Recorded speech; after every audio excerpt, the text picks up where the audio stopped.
How are you?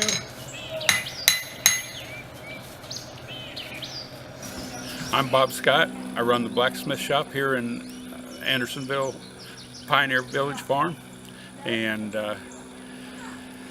we have a good time down here demonstrating and making stuff out of metal. And we've got a beautiful little village here that you can come down and walk through. This is a rasp for doing the horse's feet. Yes, sir. And what you do is you roll it, put the edges together with this on the outside. It gives you the scales for your snake. So the blacksmiths, like you said, they just didn't do just horseshoes. They did all kinds of things. I make forks. That's a butter knife, pickle knife. This is a knife I'm working on that I made from one of these files. Yes, sir. I bet you blacksmiths are the ones who invented silverware and, you know, utensils and stuff. No, they would use wood before. They'd carve it, shape it, and the blacksmith said, "Well, I can do that with metal." I make dinner bells. I make a little bit of everything down here. Yes, sir. During the festival, I have all kinds of stuff for cooking over the campfires. The tripods, spits. You know, it's funny you said the tripod. I've got I want to get me a kettle like that, and I want to get me a tripod. You know, just like so I start cooking in my backyard. So when you get a tripod, you want to get a trammel hook. It's called trammel hook. Okay. And this way you can raise and lower the pot to control the temperature. Oh, okay. That makes sense.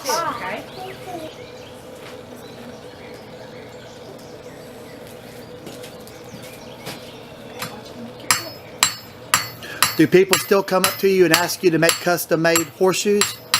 Oh yeah. I tell them to go buy them. Oh, okay. It's so much easier, and then just size them, reshape them, buy the blanks, and then reshape them. Here you go, buddy. You got a sword. Well, can I see it Now close? make you one. That is so cool. Okay. Say thank you. Show Daddy your sword. Put it right here beside my S. Look.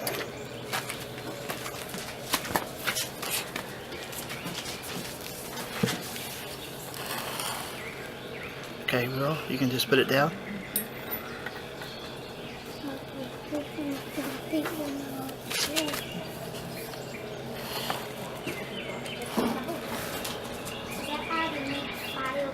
The reason we keep it a little dark in the blacksmith shop is if we were out in the sunlight, all the metal would look the same color. But in the dark,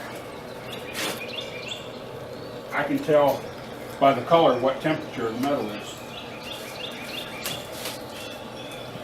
Because if I took that out in the sun, even though it's a bright orange in here, it would look just like that out in the sunlight.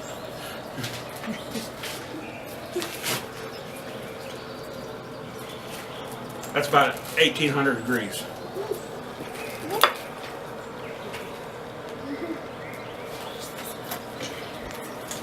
When it's that hot, it's like Play-Doh. And you can shape it and do all kinds of things with it.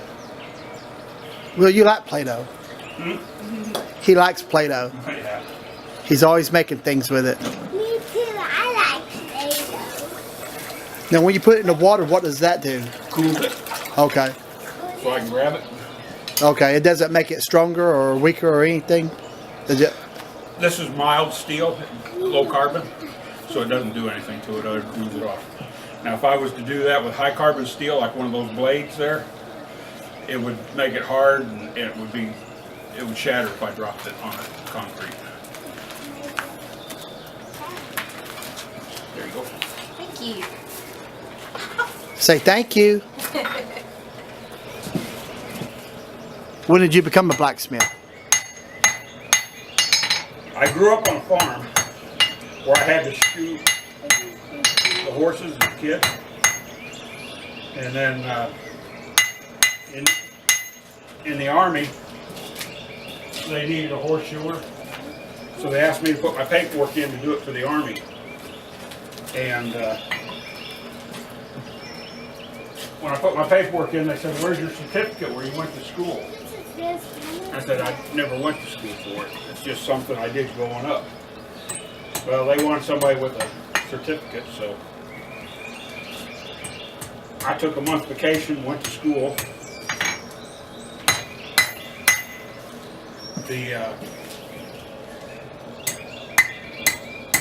I learned a lot more technical stuff about shooting horses, but the best thing I learned, they made us make our own tools. And so that was over 40 years ago. And I've been doing it as a hobby and as a job on and off ever since.